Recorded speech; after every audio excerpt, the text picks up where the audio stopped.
Nesta data, em 1970, foi criada a FEBEM, a Fundação Brasileira do Menor. Uma nomenclatura equivocada, mas apropriada para a época. Estamos falando de 1970, quando o Brasil vivia uma ditadura civil, empresarial, militar, com muito atraso, muito conservadorismo e sob forte influência dos Estados Unidos.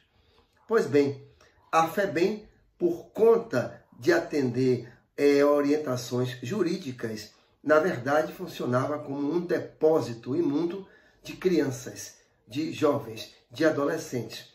Assim, durante muito tempo, o Brasil, a sociedade brasileira, cuidou dos jovens, considerados jovens infratores ou com desvios com relação à legislação. Durante muito tempo, a questão da criança no Brasil foi tratada pela Justiça e pela Segurança Pública. Só muito depois é que passou a ser tratada como questão social a ser regulada pelos organismos de assistência social dos governos, tanto brasileiro quanto dos governos estaduais. Só a partir do ECA, Estatuto da Criança e do Adolescente, que por sinal fez aniversário anteontem, dia 13, é que a sociedade brasileira melhorou a sua relação com as crianças, com a juventude. Ainda assim, alguns setores da nossa sociedade consideram que o Estatuto da Criança e do Adolescente é uma autorização para o crime. Na verdade, não é.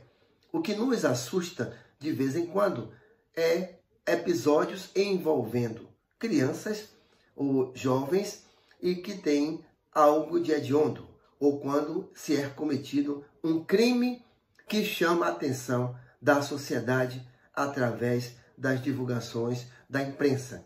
Mas se formos verificar na estatística os homicídios cometidos por jovem, por pessoas de menor de 18 anos de idade, vamos verificar que esse número é ínfimo, pequenino, muito pequeno.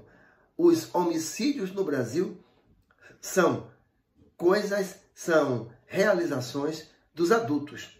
Os adultos é quem mais mata. Os homicídios no Brasil são cometidos pelas pessoas na faixa da idade adulta.